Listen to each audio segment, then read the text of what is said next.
దీని వాల్యూ ఇప్పుడు తెలియదు. మన జయదేవ్ గారు అది దాని కొన్నాళ్ళు పోయిన తర్వాత జనరేషన్స్, నెక్స్ట్ జనరేషన్స్కి ఓ ఇలా ఉండేవాళ్ళ అనేది ఎవరు రాశారంటే ఫస్ట్ మీరే గుర్తుకొస్తారు. మీ తర్వాత మిగతా అందరం తలుచుకుంటాం.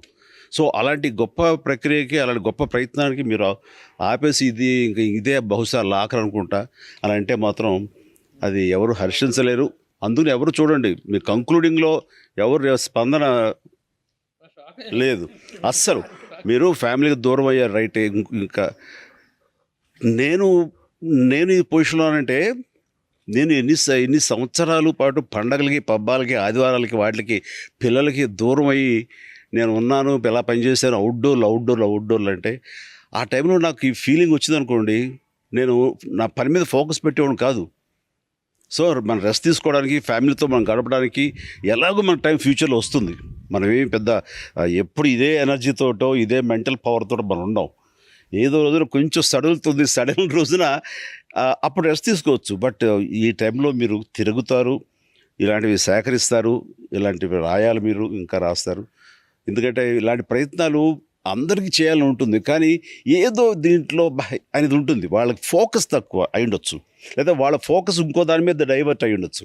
బట్ ఎందుకు మీకు థాట్ వచ్చిందో, ఎందుకు ఇలాంటి పుస్తకాలు రాయాలి, ఒక్కొక్క వ్యక్తుల గురించి ఈ చరిత్ర ముందు తరాలకు తెలియజెప్పేలాగా నేను పొందుపరచాలని ఎందుకు అనిపించిందో అది మీరు మాత్రం సాధించగలరు. అంటే నా వరకు నేను స్పీచ్ మొదలు పెట్టాను అర్థంతరంగా లేదు, ఇస్తాను మళ్ళీ ఇచ్చేస్తాను ఈ కెమెరా. నువ్వు మళ్ళీ నాకు కరెక్ట్ నా గురించి చెప్పే నాకు మ్యాకింగ్. సో ఈయన దగ్గర ఉన్న మెటీరియల్, ఫోటోగ్రాఫ్స్ కానివ్వండి, నాకు సంబంధించినటువంటి బోల్డ్ అన్ని ఇవి నా దగ్గర లేవు. చూసిన తర్వాత పుస్తకంలో ఇవన్నీ కలిపి ఎంత అద్భుతమైన ఆస్తి ఇది మనకు ఉండాలి అంటూ మొన్న కూడా ఫోటో పంపించారు. అది అన్నీ నాకు ఇవ్వు అని చెప్పేసి నేను అతని దగ్గర అడిగి ఆ హార్డ్ డిస్క్ నా దగ్గర ఉంచుకున్నాను, చాలా జాగ్రత్తగా ఉంచుకున్నాను. అది ఫ్యూచర్లో ఎలా ఉపయోగపడుతుందో నేను చెప్పలేను, కానీ అది ఉండాలి. సో అలాంటి గొప్ప ప్రయత్నాలు చేస్తున్న మీరు అలా వద్దు, ఒక మంచి మాట చెప్పి మీరు మైక్ తనకి ఇవ్వండి.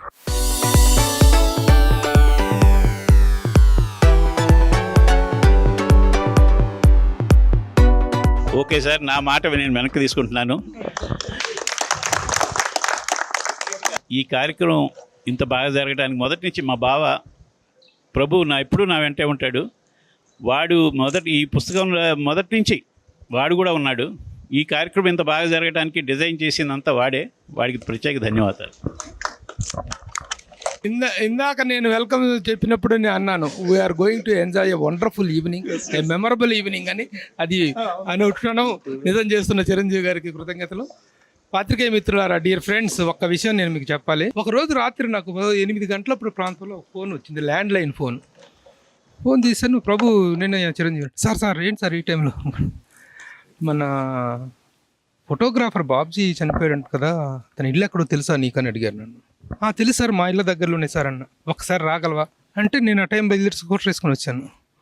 వస్తే ఆయన కారులో నన్ను ఎక్కించుకొని తీసుకెళ్ళి ఇంటి దగ్గర తీసుకెళ్ళి రాత్రి 8:30, 9:30 అయిపోయింది కృష్ణానగర్లో. ఇప్పుడు I'm talking this about 20 years back, 22 years back. తీసుకెళ్ళిపోయి ఆ తల్లిని కలిసి ఆవిడని ఓదార్చి ఒక 50,000 రూపాయలు ఆ రోజుల్లోనే ఆవిడ చేతిలో పెట్టి, టేక్ కేర్ అమ్మా, ఏదైనా ప్రాబ్లం ఉంటే నాకు చెప్పండి, ప్రభు విల్ టేక్ కేర్ అని చెప్పేసి ఆయన చెప్పి పంపించిన ఆ రోజు నేను మర్చిపోగలనా? I never forget that. ఒక సందర్భంలో జొన్నలగడ్డ కిషోర్ ఎక్కడ ఇందిరానగర్ కాదు, రామ్నగర్లో ఒక మారుమూలైన కాలు పెడతానికి కూడా లేనటువంటి ఒక హాస్పిటల్లో పడి ఉంటే సురేష్ కొండెట్టి తీసుకుని వచ్చాడు. నేను తర్వాత వెళ్ళాను. అక్కడికి వెళ్ళి రామ్నగర్ అనేటువంటి గల్లీ ఏరియాలోకి వెళ్ళి ఆయన కారు దిగుతుంటే రోడ్డు మీద చిరంజీవి గారు మెగాస్టార్ చిరంజీవి గారు రామ్నగర్ గల్లీలో ఒక చిన్న హాస్పిటల్కి వెళ్ళి ఆ హాస్పిటల్లో ఆ కిషోర్ని పలకరించి అతనికి డబ్బులు ఇచ్చి అతనికి సహాయం చేసి వచ్చేసారు. ఆ సెలైన్లు అలా తగిలించుకొని అలా వచ్చారు జనం అందరూ కూడా. అలాంటి సందర్భాలు ఎన్ని అది మన పాత్రికేయ కుటుంబంతో చాలామందికి జరిగినటువంటి ఇదనమాట. దట్ ఈస్ అందుకే నేను మనం ఏది మాట్లాడినా అది అతిశయోక్తి కాకూడదు, అతిశయోక్తి కాదు. నేను మన చిరంజీవి గారికి బర్త్డే రోజున ఒక చిన్న గ్రీటింగ్ పంపిస్తూ ఒక చిన్న ఇది పంపించాను, మీకు చెప్తా వినండి. C stands for Chiranjeevi and Chiranjeevi stands for charity. ఇందులో ఏమైనా అతిశయోక్తి ఉందా, అబద్ధం ఉందా? Chiranjeevi stands for charity, caring, comfort, courtesy, charisma, credibility, challenge, confidence, cooperation and for cinema. Chiranjeevi stands for all the Cs. ఇందులో ఏదైనా అతిశయోక్తి ఏమీ లేదు. Everything related to his profession and to his individuality, ఆయన వ్యక్తిత్వానికి, ఆయన చక్కని వ్యక్తిత్వానికి సంబంధించినటువంటి విషయమే తప్ప ఏ అతిశయోక్తి మన రాయల. Cinema journalism is not a flattering is different from ఎప్రిషియేషన్కి ఫ్లాటరీకి తేడా తెలుసుకోలేని వాళ్ళే మాత్రమే సినిమా జర్నలిజం గురించి తక్కువ మాట్లాడతారు తప్ప ఎప్రిషియేషన్ ఈజ్ అన్ ఆర్ట్. ఆ ఆర్ట్ అనేటువంటిది ఒక వ్యక్తిత్వాలను పొగుడుతున్నప్పుడు, అభినందిస్తున్నప్పుడు, ఆ అభినందనలో ఉన్నటువంటి వాస్తవాన్ని గ్రహించగలిగినప్పుడే దాంట్లో ఉన్నటువంటి స్ట్రెంగ్త్ ఏంటో, ఆ వ్యక్తిలో ఉన్నటువంటి వ్యక్తిత్వం ఏంటో అర్థమవుతుంది. అలాంటి స్ట్రాంగ్ అండ్ స్ట్రెంగ్తీ రైటింగ్ రాయటానికే మనకు అవకాశం ఇచ్చాడు తప్ప లూజ్ ఫ్లాటరీకి ఆయన ఎప్పుడు మనకు అవకాశం ఇవ్వలేదు. దట్ ఈజ్ వాట్ చిరంజీవి గారు ఈ రోజున ఈ కార్యక్రమం ఏర్పాటు చేసుకోవడంలో ఒక చిన్న మెసేజ్ తోటి this all happened and we're all here enjoying this evening. Chiranjeevi గారు, once again we bow to your magnanimity sir. Thank you very much and I request you to respond.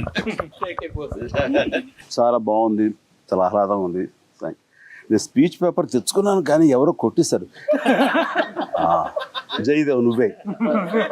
Jayadev, నువ్వు అన్ని నా పాయింట్లో నువ్వు మాట్లాడేసావు. ఇప్పుడు నాకు పాయింట్ లేకుండా చేసావు. ఏం మాట్లాడి చెప్పి నాకు ఆయుధం తీసుకుని సరే ఆల్ రైట్. కానీ ఎంత మాట్లాడినా తరగని, చెప్పుకోవాల్సినంత బోల్డ్ అంత సుదీర్ఘమైన అసోసియేషన్ నాకు జర్నలిజానికి. నాకు అంటే నిన్న 50 సంవత్సరాల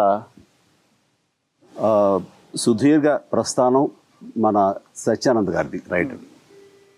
ఆయన ఇంటికి వెళ్ళి ఆయన పెద్ద పూలదండ వేసి, బొకే కాకుండా పూలదండ అంటే మెడ్రాసులో అది పెద్ద ఇది అక్కడ కల్చర్ అది. సో పెద్ద గజమాలు తీసుకెళ్ళి ఆయనకి వేసి ఒక సరస్వతీదేవి విగ్రహం ఆయనకి ఇవ్వాలనిపించింది, సరస్వతి పుత్రుడు కాబట్టి. ఆయనకి ఇచ్చి కాసేపు కూర్చున్న తర్వాత ఆయన కొంతమంది యంగ్ రైటర్స్ ఉంటే వాళ్ళందరూ కూర్చోబెట్టుకుంటూ, నాకంటే 5 ఏళ్ల తర్వాత చిరంజీవి వచ్చావు. చిరంజీవి 45 ఏళ్ళు, నాకు 50 ఏళ్ళు ఈ ఇండస్ట్రీలో. ఈ 45 ఏళ్ళు నేను ఆయన అబ్జర్వ్ చేస్తూనే ఉన్నాను. నిన్న మొన్న కూడా మేము కలుస్తూనే ఉంటాం. ప్రతి సినిమాకి ఆయన పనిచేస్తూనే ఉంటాను నాతో పాటు అసోసియేట్. అండ్ ఆయన అంటారు, చిరంజీవికి రైటర్స్ తోటి అనుబంధం ఏ హీరోకి నాకు తెలిసి లేదు. ఆయన ఏ నిర్మాత ఇంటికి వెళ్ళటం, కూర్చోవడం నేను చూడలేదు. ఏ దర్శకుల ఇంటికి కానీ, ఏ ఆఫీస్కి కానీ వెళ్ళి కూర్చోవడం ఉండదు. కానీ ఆయన ఇంటికి పిలిపించుకోవడం కానీ, లేకపోతే వాళ్ళ దగ్గరికి వెళ్ళటం కానీ, అది ఓన్లీ రచయితలకి ఆయనకి మాత్రమే ఉంది. అలాగే రచయితల ఇంటికి వెళ్తూ ఉండేవారు చిరంజీవి గారు. అది చెప్పాలంటే మన గొల్లపూడి మారుతుల గారితోటి, అలాగే సత్యానంద్ తోటి, అలాగే సత్యమూర్తి గారితోటి, జంధ్యాల గారితోటి, వేటూరి సుందరరామూర్తి గారితో ఆయన కథా రచనలతోటి, యమహానగర్ రాసినప్పుడు కూడా నేను ఆయనతో కూర్చుని ఇద్దరు పరస్పరం కొన్ని అర్థాలు తెలియకపోతే ఏంటండి ఇది అని చెప్పేసి అవి తెలుసుకున్నప్పుడు ఆయన రాసినవి. అట్లాగా రైటర్స్ తోటి, జర్నలిస్టులతోటి, ఇంకా సినిమా జర్నలిస్టులకు వచ్చేసరికి నేను ఎక్కువ పేరు పెట్టి పిలిచేంత, లేకపోతే గౌరవంగా ఈశ్వర్ గారు అని కానీ, లేకపోతే శ్యామ్ అని కానీ, ఇట్లాగా అందరి ఒకళ్ళిద్దరు కాదు, అందరు దాదాపుగా నాగేంద్ర కానివ్వండి, పేరు పెట్టి పిలిచేంత చనువు ఎక్కడ ఉన్నా సరే వాళ్ళని గుర్తించి పేరు పెట్టి పిలిచేంత చనువు. అది మనసులో రాకపోతే, మనసులో వాళ్ళకి స్థానం ఇవ్వకపోతే అది గుర్తు అనేది ఉండదు మనకి. అది అంత ఇదిగా నేను ఉంటాను. అలాంటివి నాకు జర్నలిస్టుల దగ్గర నుంచి చాలా హెల్తీగా, చాలా మంచి మంచి ఆర్టికల్స్ వస్తూ ఎంతో ఎంకరేజ్ చేసి నన్ను నేను మోల్డ్ చేసుకోవడానికి అవకాశం కల్పించింది. నా తప్పులు సరిదిద్దుకోవడానికి కూడా గుడిపూడి శ్రీహరి గారు ఇలాంటి వాళ్ళు కొంతమంది రాతలు అవి కూడా నాకు హెల్ప్ అయినవి. సో చెప్పాల్సి వస్తే ఎక్కువ వాళ్ళ గురించి నా రోజు షూటింగ్లో వాళ్ళు నా దృష్టికి రాకుండా పోరు. ఎందుకంటే చేసినప్పుడు వాళ్ళు ఏమని ఫీల్ అవుతారు, ఏమని రాస్తారు అంటూ ఒక హెచ్చరికలాగా కూడా వాళ్ళని నేను మైండ్లో పెట్టుకుంటూ నన్ను నేను కరెక్ట్ చేసుకోవడానికి ఈ రోజు కూడా జరుగుతూనే ఉంటుంది. బట్ ఇంత ఇదిలో కూడా నేను ఎప్పుడు నెగిటివ్ సైడ్ నేను ఎప్పుడు పట్టించుకొని మాట్లాడను. కానీ ఒక్కోసారి వెళ్తుంది, అది తెలియదేం కాదు. ఆ రోజుల్లోనూ ఉన్నారు, ఈ రోజుల్లోనూ ఉన్నారు. సోషల్ మీడియా విపరీతంగా ఉన్నట్టు ఈ రోజుల్లో కూడా అలాంటి పరిస్థితులు నెలకొని ఉన్నాయి. కాబట్టి వాటి మీద మనం దృష్టి పెడితే మన ఎనర్జీస్ అన్ని వేస్ట్ అయిపోతుంటాయి. దాన్ని మనం పట్టించుకోకపోవటం అనేది మన మానసిక సంతృప్తి, మన మానసిక శాంతికి మనం ద్రోహం చేసుకోవడం కాదు, అది ప్రొటెక్ట్ చేసుకోవడం అవుతాం మనం. అప్పట్లో నాకు యంగ్ కొత్తగా వస్తున్నాము, నా గురించి ఫస్ట్ రాసింది మాగంటి కోటేశ్వర. అతను రాశాడు క్రాంతి కుమార్ అందిస్తున్న కాంతి కిరణం అని ఫస్ట్ హెడ్డింగ్. అదే నా గురించి చూసుకోవడం జ్యోతి చిత్రంలో. అది చూసుకున్న తర్వాత ఆ రోజు పొందిన ఆనందం అంతా ఇంత కదా. అసలు నన్ను కాంతి కిరణం అంటూ పొగిడాడు అని చూస్తే ఎన్నిసార్లు చదువుకోవడం నాకే తెలియదు. దాన్ని మరతపెట్టి మనం దాచుకుని ఎన్నో తెలియదు. ఆ తర్వాత ప్రాణం ఖరీదులో పసుపేటి రామారావు రాశాడు. పసుపేటి రామారావు అప్పుడు రాసినప్పుడు నాకు ఏదైనా ఆనందం వస్తే ఒక గిఫ్ట్ లాంటిది ఇవ్వటం, ఏదో చెయ్యాలి అన్న ప్రయత్నం. అలా చేసిన దాంట్లో ఆయన వద్దండి తీసుకోలేదు డబ్బులు అవి ఇస్తుంటే. అట్లాగా ఇందాక అన్ని వాళ్ళ ఫ్యామిలీకి ఎంత బాసటగా ఉన్నాడు అని అంటే వాళ్ళు చేసేటువంటి వాళ్ళు చూపించిన ప్రేమ అభిమానం, జర్నలిస్ట్ రాసినటువంటి ఆ చిన్న 4 అక్షరాలు ఈ రోజున నా బాధ్యతని వాళ్ళ కుటుంబం తరపున కానీ ఇది చేసేలాగా. అంటే పసుపేటి రామారావు గుర్తుకొచ్చింది కాబట్టి అదే రామారావు నా మీద రౌడీ అల్లుడు సినిమా టైం లోపల సమయంలో ఆ రోజు నాకు చాలా హెల్ప్ చేశాడు. ఎక్కడ ఒంగోలు నుంచి రైతులు తీసుకురావడానికి వాటికి ప్రసాద్ బాబుతోటి చేసినప్పుడు ఆ రోజు ఎముడికి మొగుడు అదే ఎముడికి అదే ఎముడికి మొగుడు 150 సినిమాలు చేసి ఇదే కన్ఫ్యూషన్ అండి. అదే 75 అయితే గుర్తుంటుంది. సరే చిన్నప్పుడు అతనికి నేను ప్రసాద్ బాబు సినిమాలో ఉన్నాడు కాబట్టి ప్రసాద్ బాబుని గురించి మాట్లాడుతూ అతనికి షీల్డ్ ఇచ్చి అతని గురించి ప్రస్తావించావు. నెక్స్ట్ జర్నలిస్ట్ సోదరులు ఎవరైనా నువ్వు నెక్స్ట్ నిన్నే పిలుస్తారు ఇల్లు అని అనేసరికి పాపం బలవంతం అతనికి ఇప్పుడు ఇష్టం ఉండదు పిలిపించుకోవడం. చాలా ఇది వద్దు అని పిలుస్తాడు అనేసరికి నేను పిలవలేదు. నాకేంటంటే నెక్స్ట్ డే ప్రెస్ మీట్ ఉంది, పత్తి రైతులని గురించి మాట్లాడుతూ వీళ్ళిద్దరిని రమ్మన్నాను. అక్కడ కదా ఇతని ప్రత్యేకత అని నేను అలా అనుకున్న మైండ్లో. సినిమా ఫంక్షన్లో నేను ఇతను పిలవలేదు. రేపు ఫంక్షన్ ఉంది, రేపు ప్రెస్ మీట్ ఉంది మా వేలచ్చేరి హనీ హౌస్లో. నేను అందరితో మాట్లాడి ఎక్కడ రామారావు అంటే రాలేదు సార్. ఎందుకు రాలేదు, ఏం ప్రాబ్లం ఏంటి లేదు అలిగేడు సార్. అయ్యేసరికి అలాగే ఏంటి అని అనుకోలేదు నేను. వెంటనే అరే అతను ఒక మనసుని గాయపరిచాను, ఒక మనసుని అని ఆ ఫీలింగ్ తోటి ఆయన ఇంటికి వెళ్తే లేడు. బిఏ రాజు కూడా ఉన్నారు అక్కడ పై పోస్టర్లో. వెళ్ళి వాళ్ళ ఇంట్లో ఉండి రాజు కాసేపు అలా కంపెనీ ఇచ్చాడు. తర్వాత 1:30 ఆకలి అవుతుంది వెళ్ళాలి, లేడు. 1:30కి అది చెప్తారు.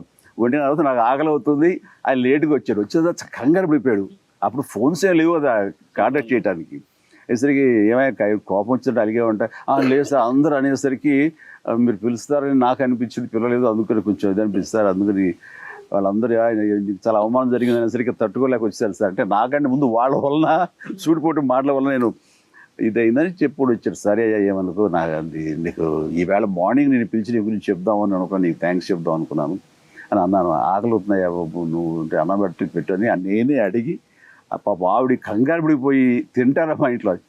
అలాగే ఇంట్లో తిని వాళ్ళకి ఆనందం అంతమించి నేను ఎప్పుడు వాళ్ళకి ఏమీ చేసింది లేదు. ఒక ప్రేమని పంచానేమో. చేసేసరికి తప్పు నా మీద వేసుకుని నా తప్పిదంగానే వెళ్ళి క్షమాపణలు కోరాను కాబట్టి ఆ తర్వాత వాళ్ళకి పుట్టిన బిడ్డలకి మా ముగ్గురు తమ్ముల పేరు కలిసి వచ్చేలాగా అబ్బాయి పెట్టుకుని తన యొక్క ఇది ప్రేమ అనే అభిమానం తను ఆ విధంగా చాటుకున్నాడు. అంటే ఇది ఎందుకు చెప్తానంటే ఇంత అసోసియేట్ అయి ఉంటుంది, ఇంత ఇష్టంగా ఉంటుంది. అందుకని ఎప్పుడు నా గురించి ఎవరు బ్యాడ్గా రాయకుండా లేరు. ఆ రోజు నుంచి కూడా రాశారు. కాగడా శర్మ లాంటి ఒక వ్యక్తి డబ్బులు ఇవ్వు నీ గురించి రాస్తాను అది అని అనేవాడు. నీ పేర్లు చెప్పొద్దు డైరెక్ట్గా చెప్పేస్తున్నాను. అందుకని ఆ రోజు నా దగ్గర అంత డబ్బు లేదు. సో వాడు కొంచెం మరి ఏం రాశాడు అయితే ఐ లవ్ యూ అనే ఒక సినిమాకి ఆయన కొంచెం వెళ్ళరాసిన గుర్తు బాధపడింది. ఆ రోజు నాకు బాధపడ్డాను. అట్లాగా ఇంకొకసారి ఇంకొక జర్నలిస్ట్ రాసిన రాతలు నేను మనసు గాయమైంది. వ్యాసచంద్ర లాంటి వాళ్ళు రాసిన దానికి ఇప్పటికీ మొన్న అడిగాడు ప్రభు, ఏంటి సార్ ఆ గొడవ మీకు సొమ్మనికి అని. అంటే ఎప్పుడూ వ్యాసచంద్ర ఎందుకు రాస్తాడు ఏమో తెలియదు. అతన్ని అడిగాను, కాదని చెప్పండి సార్ మీరు అది రాద్దాం ఏం పోయింది అన్నాడు. చాలా తేలిగ్గా బాధ్యతరహితంగా. అతనికి వద్దులేనన్నాను. ఏదో వాడు ఊహించి రాసుకున్న దానికి ఈ రోజున ఎన్నోసార్లు సుమన్ను దాన్ని ఖండించాడు, నేను ఖండిస్తూనే వచ్చాను. మొన్న ఇతను అడిగితే ఏమయ్యా ఎన్నిసార్లు చెప్పాలి ప్రభు దీనికి చిరాకు వస్తున్నా కాదు అని నాకే విసుకొస్తుంది. మీ ఇద్దరు కోసం నేను ఇప్పుడు చూస్తే కనుక మొన్న ఆగస్టులో అతని బర్త్డేకి నేను మొన్న మెసేజ్ పెట్టాను నా ఫోన్ నుంచి అతనికి, అన్నా థ్యాంక్స్ అన్న నిన్న. సో అంటే జర్నలిస్టు కలం బలం ఎంత ఇదిగా ఉంటుందంటే మీరు హాని చేస్తే ఆ మస్తిష్కం నుంచి పోదు, అది ఆ భావం పోదు. బయట మేము ఎర్బాటం ఎన్నిసార్లు చెప్పుకున్నా సరే అది బూజులో పన్నీర్లాగా ఉంటుంది అది. కాబట్టి బాధ్యత కలిగి పెన్ను మీద రాయాలి, పెన్ను పెట్టాలి.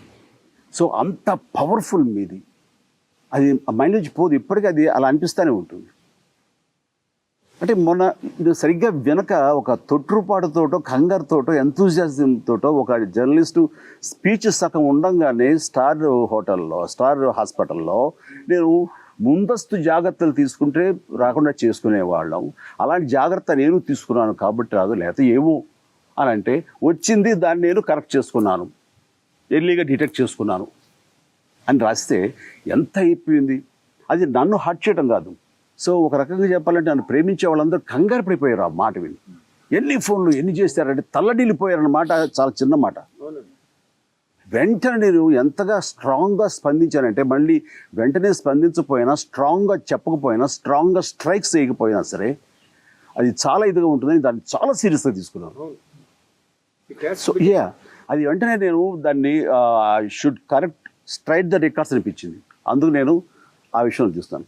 సో అది కరెక్ట్ అయిన అవగాహన లేక అయింది. సో అందుకని అయినా సరే అది మైండ్లో ఎక్కువ పెట్టుకుని నేను ఎప్పుడు ప్రేమించేది, నేను ప్రేమనే ఇవ్వాలనుకుంటాను. అండ్ పెద్దలు ఉంటే వాళ్ళని గౌరవించాలనుకుంటాను.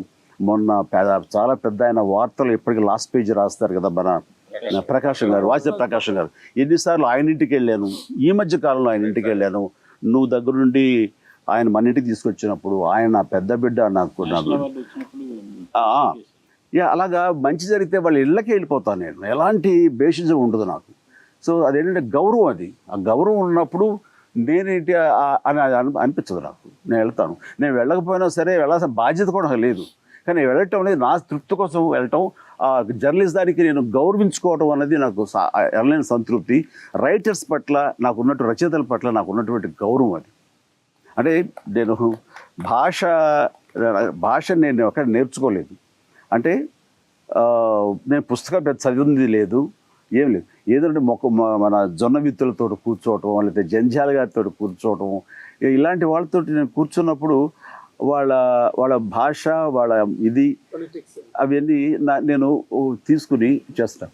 అది నేను వరుసగా ఇక్కడ మాట్లాడినప్పుడు బ్రహ్మానందం అంటాడు, ఏమంటే మేమేదో విద్యార్థికులు అనుకుంటాం, మేము అలా చేసి మేము పండిట్స్ అనే ఫీలింగ్ తోటి మీరేంటండి ఇది, మీరు ఇంత ఇదిగా అసలు ఎక్కడెక్కడ లేని పదాలను వాడతారు, అప్రతిహతంగా అంటారు, ఒక్కోసారి మా ప్రాంగణంలో అలాంటి జరగవయ్యా అంటారు, మా కాంపౌండ్లో అనొచ్చు కదండి అని ఇలాంటివి అంటారేంటి, నాకు తెలియదయ్యా అంటారని ఆ టైంకి వాళ్ళతో మాట్లాడినప్పుడు అవన్నీ కలిపి ఎక్కడో ఉండుంటాయి, నిక్షిప్తమై ఉంటాయి. గబుక్కు నేను అది అదే ట్రబుల్. సో ఏమైనా పొందుపరిచి ఉంటారా, ఎంబీడ్ అయ్యి అంటారా, ఇంగ్లీష్ వాడకూడదు అన్నది నాకు ఇది. సో అలాంటివి ఉంటాయి, అవి పాప పోతాయి ఆ సమయానికి. సో అలా జరుగుతుంటుంది అని. సో అంటే వాళ్ళ ప్రభావం నా మీద ఎంత ఉంటుంది అంటే, నా భాషని కరెక్ట్ చేసుకోవడానికి, నా నటనని కరెక్ట్ చేసుకోవడానికి, రచయితలు జర్నలిస్టులు అయితే వాళ్ళతో కూర్చొని నేను సంభాషించడం, టైం స్పెండ్ చేయడం అనేది నాకు ఎనలేని తృప్తి, ఎనలేని ఎడ్యుకేషన్లో నేను ఫీల్ అవుతుంటాను. అంటే నేను నేర్పడం కాదు, నేను నేర్చుకోవటం కోసం కానీ వాళ్ళతో సంభాషించడానికి ఇష్టపడతాను. ఇట్లాగా సరే ఇవన్నీ ఇలా జరుగుతుండగా నేను ఎంత ఇంపార్టెన్స్ ఇస్తాను ఏంటి అనే దాని మీద, ఇంత ఇంపార్టెన్స్ ఇస్తారు కదా, నేను ఇన్ని పుస్తకాలు ఇది రాస్తాను, మీరు వచ్చి ఆవిష్కరించండి మీరు అన్నప్పుడు అక్కడ అబ్బా మళ్ళీ ఎవరితో చేయించుకోవచ్చు కదా వినాయకరా, నువ్వు చేయి, ఇవన్నీ కూడా నేను చేయాలా చెప్పు, దీని వెనకాల నీకు ఏ సహాయం కావాలి చెప్పు, ఎంతైనా ఏ లెవెల్కైనా నేను చేస్తాను, ఏ రకంగా కావాలి చేస్తాను, స్పాన్సర్స్ లేకపోతే కనుక నేను ఒక స్పాన్సర్ అవుతాను అంటే అది కాదండి, అది చేసుకోవచ్చు అండి, మీరు చేస్తే కనుక అది కొంచెం విస్తృతంగా దాని ప్రచారం లభిస్తుంది, అది అనో లేకపోతే దానికి వాల్యూ వస్తుందనో అంటాడు. కాబట్టి నేను చూసాను. బట్ ఏం చేసినా సరే కూలంకషంగా లోతుల్లోకి వెళ్ళి ఆ కంటెంట్ వాల్యూ ఉండేలాగా పిక్చర్స్ని సేకరించడం కానివ్వండి, మ్యాటర్ రాయటం కానివ్వండి నిజంగా చేయగలుగుతాను. జర్నలిజము ఆ పూటకి ఆ నెలకి పబ్బం గడుపుకోవడం కోసం, లేకపోతే ఏదో ఉద్యోగం చేయాలి కాబట్టి ఉద్యోగం చేయటం కాకుండా ముందు తరాలను కూడా దృష్టిలో పెట్టుకుని అతను రాసేటువంటి పుస్తకాలు, నా మీద పుస్తకం రాశారు, ఇందాక చెప్పినట్టు దాసరి గారి మీద, కృష్ణ గారి మీద, ఇలాంటి ఎన్నో పుస్తకాలు, మన జయదేవ్ చెప్పినట్టుగా 12 పుస్తకాలు దాకా ఉన్నాయని అంటే కనుక నాకు ఆశ్చర్యంగా ఉంది. నాకు అన్ని పుస్తకాలు రాశారు అనుకోలేదు. Very good. అందుకని అలాంటి వాళ్ళు ఈ యొక్క ప్రయత్నాన్ని మానుకోకూడదు, ఇది జరుగుతూనే ఉండాలి. అండ్ నేను అనుకుంటా అబ్బాయి ఎన్నాళ్ళు ఇంకా డ్యాన్స్లు వేయాలి, ఇంకా ఎన్నాళ్ళు ఫైట్లు చేయాలి ఏంటో చాలేరా బాబు, ఇప్పుడు నడుచుకుంటూ వెళ్ళి రికార్డింగ్ తోటి బొమ్మని మన హీరోయిజం లేపేస్తే హాయిగా వెళ్ళావా షూటింగ్కి, మేకప్ తురు తీసుకున్నావా, డబ్బులు ఇచ్చారా, జోలి పెట్టాం, ఎంత బాగుంటుంది. అలాంటి పరిస్థితి కాదు మంది. మనం ఆడాలి, ఫైట్లు చేయాలి, ఒరిజినల్గా మనమే చేయాలి, ఒళ్ళు హోనం చేసుకోవాలి.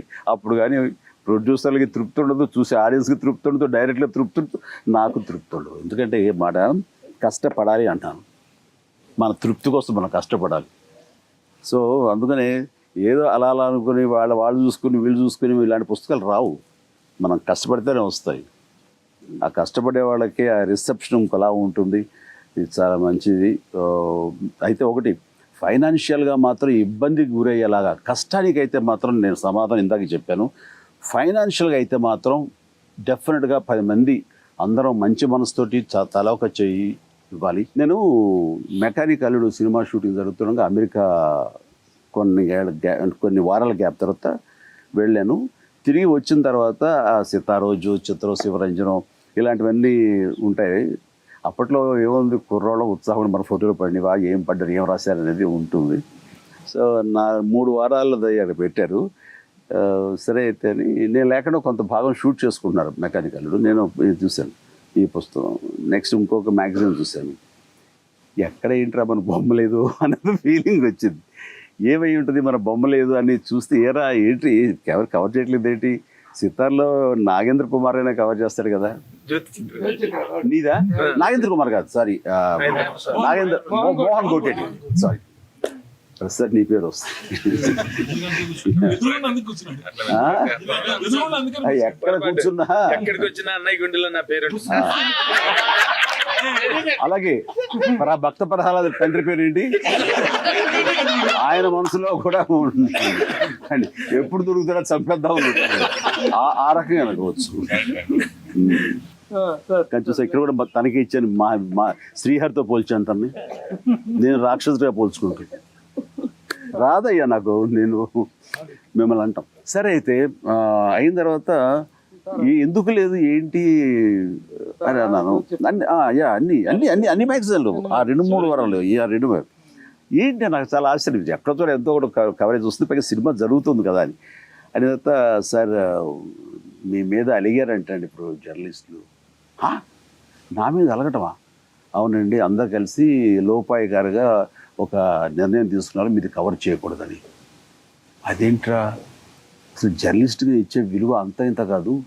ఇంతవరకు గతంలో కానివ్వండి భవిష్యత్తులో కానీ ఏ హీరో ఇవ్వనటువంటి కవర్ పేజీలు నేను ప్రత్యేకించి వాళ్ళకి ఇస్తుంటాను. నేను పెళ్లి కుట్లో హ్యాంగ్ చేసినప్పుడు జ్యోతి చిత్ర అదే స్టిల్లు, సితార అదే స్టిల్లు, 2-3 రోజుల్లో వచ్చి శివరంజన్ అదే స్టిల్లు, ఇలా ఉండకూడదని అంత సెన్సిబుల్గా నేను ఆలోచించి ఒకరికి ఇచ్చింది మరొక ఇవ్వకుండా వేరుగా ఇస్తాను. దానికి నేను మళ్ళీ డ్రెస్ వేసుకుని మళ్ళీ డ్రెస్ మార్చి వాళ్ళ కోసం ప్రత్యేకించి స్టిల్స్ తీసి ఆ స్టిల్స్ ఇచ్చేవాడిని.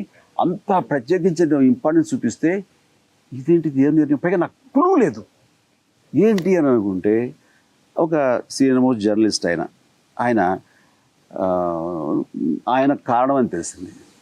అయిన తర్వాత ఓకే ఏంటంటే కారణం, లోపల నాగేశ్వరరావు గారు ఉన్నారు, ఇంకెవరో సీన్స్ జరుగుతున్నాయి, లోపలికి వెళదామని వెళ్ళబోతుంటే నాగేశ్వరరావు గారు అన్నపూర్ణ స్టూడియోలో డిస్టర్బెన్స్ అనో లేకపోతే ఏదో ఆయన ఎవరిని అని నిర్మాత అల్లు అరవింద్ గారు ఎవరిని రానివ్వద్దు అని తలుపు వేసేసారంట. లేకపోతే ఆ రోజున హెవీ సీనియర్ జరుగుతున్నాయి. నేను అదే డౌట్. నేను ఉండి వెళుతుండగా ఆ రోజున లాస్ట్ డే షూటింగ్ నేను వెళ్ళిపోవాలి, అలాంటి ఏదో ఉండు. ఆ రోజు జరిగిన తర్వాత నేను 3 వారాల తర్వాత పేపర్ చూసినప్పుడు నాకు తెలిసిన విషయం ఏంటంటే లోపల ఉన్నారు, మా ఇద్దరి మధ్య జరిగే సీన్ అనుకుంటా, కవివారాయి జరిగే సీన్ని బయట ఎవరు క్యాప్చర్ చేయకూడదు, ఎవరు దాన్ని విని రాసుకోకూడదు. అప్పట్లో కొంచెం ఫ్రీగా వచ్చాడు. నాకు ఆ విషయం ఎవరికి తెలియదు. ఒక గేట్ దగ్గర ఉండే ఒక సెక్యూరిటీ వాడు లోపల వీల్లేదు, నా పేరు సోన్స్ చెప్పాయా రమ్మంటారు, ప్లేస్ ఎవరు వెళ్ళటం వీలేదండి అనేసాడు. అది నిజంగా ఇగో హర్ట్ అయి ఉంటుంది, వాళ్ళకి చిన్న అవమానం జరిగి ఉంటుంది. ఇలా అన్నారు అని ఒక మాట నాకు తెలియజెప్తే కనుక అప్పుడే ఏమనుకోద్దయా, వాడేంటి వాళ్ళని పట్టించుకోవద్దు, ప్లీజ్ రా, కానీ ఇది వార్త ఇదే రాయి, ఇంత మించి రాయకపోవాలి, ఇది కవర్ చేయకు అని చెప్తే అయిపోయేది. నాకు చెప్పకుండా అతను ఇంత నిర్ణయం తీసుకోవడమే కాకుండా తోటి జర్నలిస్టులు అందరిని కూడా ఇన్ఫ్లుయెన్స్ చేసి నా గురించి ఏ వార్త రాకుండా చేశాడు. వెరీ గుడ్, బాగుంది, మంచి నిర్ణయం తీసుకున్నావు, దీనివల్ల నష్టం నాకేమీ లేదు, ఏదైనా ఉంటే మీకు నష్టమేమో, లేదంటే వీళ్ళు రీడర్స్ ఏమైనా ఇబ్బంది పడతారేమో అని నేను చేశాను. నీ నిర్ణయం తీసుకున్న నిర్ణయం మాత్రం నువ్వు మార్చకు, ఆ నిర్ణయం కట్టుబడి ఉండు. నువ్వు అలా అని చెప్పేసి నా దగ్గర వచ్చి నా మీట్ అయ్యాను అని నేనేమో అలాగ ఏమనుకోక నేను అంటాను. కానీ నువ్వు మాకు ఇదే నిర్ణయం తీసుకొని నీ తోటి జర్నలిస్ట్ తోటి ఇలాగే నిర్ణయం తీసుకొని నా గురించి ఏమీ కవర్ చేయదు, నాకెంతో సుఖంగా హాయిగా ఉంటుందని పెడతాను. ఇంకా అది కాదు నీకేమన్నా 30 రూపాయలు తీసుకొని బయట తిన్నపడ్డ ఒక వాచ్మెన్ గుర్క ఆపితే మీరు ఆగారు, ఆ విషయం నాకు తెలియలేదని చెప్పి నన్ను మీరు చేశారు. ఓకే, ఇట్స్ ఆల్ రైట్ అని అన్నారు. దానికి మధ్యలో అల్లు అరవింద్ గారు ఉన్నారు కరెక్ట్ గా అక్కడ జూబ్లీస్ లో ఒక హౌస్ లో షూటింగ్ వాచ్మెన్ ఆపండి నా మీద తీసుకుంటే ఎప్పటికీ మా దగ్గర ఆన్సర్ లేదు, మా దగ్గర ఎవరి దగ్గర ఆన్సర్ లేదు.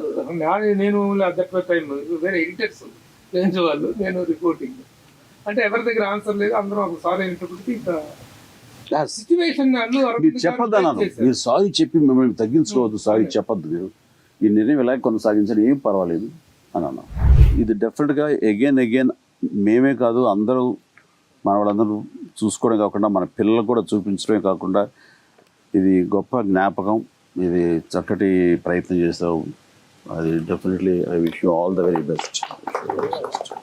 ప్రతీకారంగా రివెంజ్ఫుల్గా నేను చేసిన తప్పేంటని కోపంగా మాట్లాడాను అనుకోండి, వాళ్ళు ఇంకా హర్ట్ అయిపోతారు, వాళ్ళకి రీజన్ దొరుకుతుంది, స్ట్రాంగ్ రీజను, వాళ్ళు దాన్ని అది పెట్టి పెద్ద చేసుకుంటారు. రేపు పొద్దున మీట్ అవ్వడానికి వాళ్ళు ఇబ్బంది పడతారు, వాడు రాకూడదు, సెట్ని పంపించేలాగా అవుతుంది. ఒక గల్ఫ్ శత్రుత్వం ఏర్పడుతుంది తప్ప ఇది ఉండదు. సింపుల్గా నేను ఆంధ్ర యూనివర్సిటీ ఎంఏ ఇంగ్లీష్ చేస్తున్న రోజుల్లో అప్పుడు పీటీఐ టెస్ట్కి వెళ్ళడం కోసం అని చెప్పి చెన్నై వెళ్ళి నేను ఎగ్జామ్ రాశాను. నేను కాకినాడ నుంచి రామశాస్త్రి గారు అని ఒక అతను, మీ ఇద్దరం పీటీఐకి సెలెక్ట్ అయ్యాం. ఢిల్లీ సెలెక్ట్ అయిన తర్వాత నేను మెడ్రాస్ ఉద్యోగం వచ్చేద్దాము చిరంజీవి గారి కోసం అని చెప్పి, ఎందుకంటే చిరంజీవి గారి అభిమానిగా ఇప్పుడు ఆయనలా కటింగ్ చేయించుకోవడానికి we're lower middle class family. వాడు 5 రూపాయలు అడిగేవాడు అలా కట్ చేయడానికి, ఆ స్టెప్ కట్ చేయడం కోసమని. అందుకని నేను 2 నెలకోసారి కట్ చేయించేవారు. ₹1 ఉండి కటింగ్ గుమ్మాల మీదకి పెట్టి ఆ బ్రాహ్మణ వీధిలోకి వచ్చి కట్ చేసేవారు. అన్న ఇలా చేయించుకోవడం కోసం ₹5 దాచుకోవడం కోసం నానా తాపత్రయపడేవాడిని అనమాట. అలాగే అందుకని నాకు మా ఊర్లో విజయనగరంలో జూనియర్ చిరంజీవి అని పేరు ఉండేది, నాకు జూచి అనేవారు నన్ను. ఆ కటింగ్ షర్ట్లు గట్ట వేసుకోవడం, అప్పారావు అని మాకు టైలర్ ఉండేవాడు, వాడి దగ్గరికి వెళ్ళి రిక్వెస్ట్ చేసి అలా కట్ చేసుకుని ఈ ఇన్స్పిరేషన్ అంతా అంటే సినిమా జర్నలిజంకి నేను చేసిన ఆంధ్ర యూనివర్సిటీ హయ్యెస్ట్ స్టాండర్డ్ ఇంగ్లీష్లో అలాంటి చదువుకుని కూడా బట్ వీఆర్ సో ల్యూర్డ్ ఆయన పట్ల ఆకర్షితులమై సినిమా జర్నలిజంలోకి వచ్చి అదృష్టం ఏంటంటే ఆయన దగ్గర ఆయన అభిమానాన్ని సంపాదించుకుని ఆయనతో పాటు, ఎందుకంటే నేను ఆయన సినిమాల్లో ఉన్నప్పుడు సినిమా జర్నలిజంలో ఉన్నా, ఆయన పాలిటిక్స్లోకి వెళ్ళినప్పుడు నేను వార్తలో మన స్టేట్ బ్యూరోలో స్పెషల్ కరెస్పాండెంట్గా ఉండి అన్నయ్యతో పాటు మొత్తం ఉత్తరాంధ్ర పర్యటన అంతా నేను తిరిగా పీఆర్పీ పార్టీలో. ఈ 2 సందర్భాల్లో నాకు వచ్చింది. అలాగే ఇంగ్లీష్ జర్నలిజంలో అన్నయ్య గురించి రాయగలిగాను, తెలుగు జర్నలిజంలో రాయగలిగాను. So it was a great journey with him. ఆ రోజు చిన్నప్పుడు ఏదైతే ఆయన మీద అభిమానంతో మెడ్రాస్ వచ్చేసామో, ఆ రోజు పీటీఐ ఉద్యోగం మానేసి ఆ ఆనందం కంప్లీట్గా ప్రతి కోణంలో ప్రతి దశలో అది పరిఢవిల్లి ప్రఫుల్లతమై హాయిగా అసలు ఇప్పుడు అన్నయ్య గురించి తలుచుకున్నా, అన్నయ్యని కలవనక్కల్లా అన్నయ్యని తలుచుకుంటూ నేను టైం గడిపేస్తుంటాను. అన్నయ్య ఉన్నాడు కదా అక్కడ. ఇప్పుడు మనకి పొలిటికల్ జర్నలిస్టులు అయితే వాళ్ళకి ఒక మినిస్టర్తో సంబంధం ఉంటుంది, లేకపోతే చీఫ్ మినిస్టర్ డైరెక్ట్ కాంటాక్ట్ ఉంటుంది. మిమ్మల్ని జూచి అని పేరు ఉండేది నాకు మా ఊర్లో. అయితే లేదన్నయ్య, అది జూ ఆంధ్రజ్యోతి అన్నయ్య, నేను కాదు. జూ ఆంధ్రజ్యోతి. అయితే 1 మినిట్. అయితే ప్రతి మినిస్టర్తో సంబంధం ఉంటుంది, చీఫ్ మినిస్టర్ వరకు వెళ్ళగలుగుతారు వాళ్ళు. బట్ మనకి వరకు సినిమా ఇండస్ట్రీలో మినిస్టర్ అయినా, చీఫ్ మినిస్టర్ అయినా, ప్రైమ్ మినిస్టర్ అయినా, ప్రెసిడెంట్ అయినా, లోక్సభ స్పీకర్ అయినా, ఏదైనా మనకి అన్నయ్యే అన్నీ. ఏడుగడ అని రాసిన కణవ మహర్షి దాంట్లో శాకుంతలంలో రాసిన భర్తే ఆడదానికి ఏడుగడ అని ఒక మాట రాశాడు. అట్లాగా అన్నయ్య మనకు భర్త కాదు కానీ అన్నయ్యగా ఆయన ఏడుగడ అన్ని రకాలుగా ప్రేరణ కావచ్చు, లేకపోతే ఒక సపోర్ట్ కావచ్చు, లేకపోతే ఇలా కూర్చుని ఇంతసేపు అంత పెద్ద హీరో వచ్చి కూర్చుని మనతో గడపడం ఏంటి, నడపడం ఏంటి. It's a great glorious experience that has to be remembered for all the time to come in life. So thankful to అన్నయ్య.